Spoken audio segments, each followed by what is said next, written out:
সে আমাকে বলতেছে যে আমি আন্দোলনে যাব, আমার বাবা মুক্তিযোদ্ধা, আমি মরলে শহীদ হব, আমি বীরের মতো মরতে চাই, আমি কাপুরুষের মতো মরতে চাই না। ওরা এইভাবে লোক মেরে ফেলতেছে।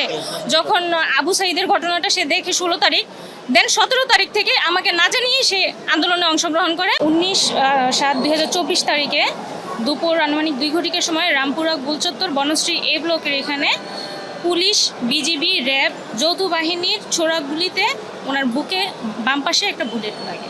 সেখানে তখন সাথে সাথে উনি বুকে হাত দিয়ে মাটিতে লুটেই পড়ে।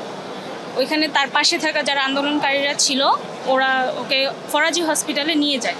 সেখান থেকে আন্দোলনকারীরা আমাকে কল করার পরে আমি দ্রুত হসপিটালে পৌঁছাই আমার আত্মীয় স্বজন সহ।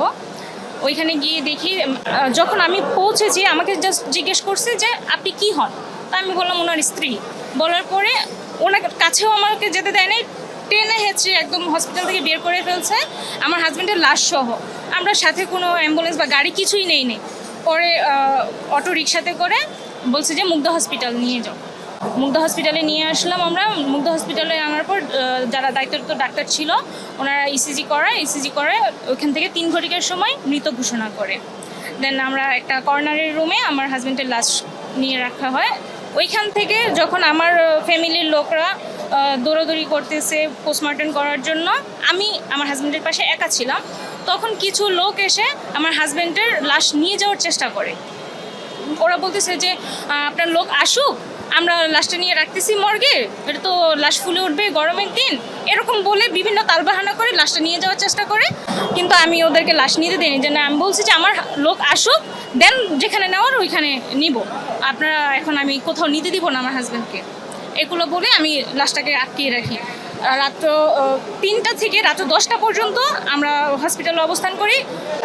তার মধ্যে একাধিকবার ওরা এসে লাশটা নিয়ে যাওয়ার চেষ্টা করে। দেন রাত্র 10টা বাজে আমরা ডেথ সার্টিফিকেট নিয়ে ওইখান থেকে আমরা নরসিংদী যাই।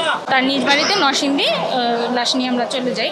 আর ওইখানে ওই দিন এরকম পরিস্থিতি ছিল, ছবি বা ভিডিও কাউকে করতে দেওয়া হচ্ছিল না। আমি কয়েকবার আপনার রামপুরাতে গিয়েছি সিসিটিভি ফুটেজের জন্য। ওইখানে ওনারা জানায় যে ওনাদের সব হার্ড ডিস্ক পুড়ে ফেলছে। 19 তারিখে হার্ড ডিস্কগুলো সব পুড়ে ফেলছে, ওনাদের কাছে কোনো ফুটেজ নেই। তারপরও আমি অনেক কষ্ট করে একজনের মোবাইল থেকে আমি একটা ফুটেজ কালেক্ট করি, যেখানে আমার হাজব্যান্ড আন্দোলনে ছিল, এটা দেখা যাচ্ছে। উনি পেশা ছিল ফ্রিল্যান্স কাস্টিং ডিরেক্টর। হ্যাঁ, মোহাম্মদ রাসেল মিয়া।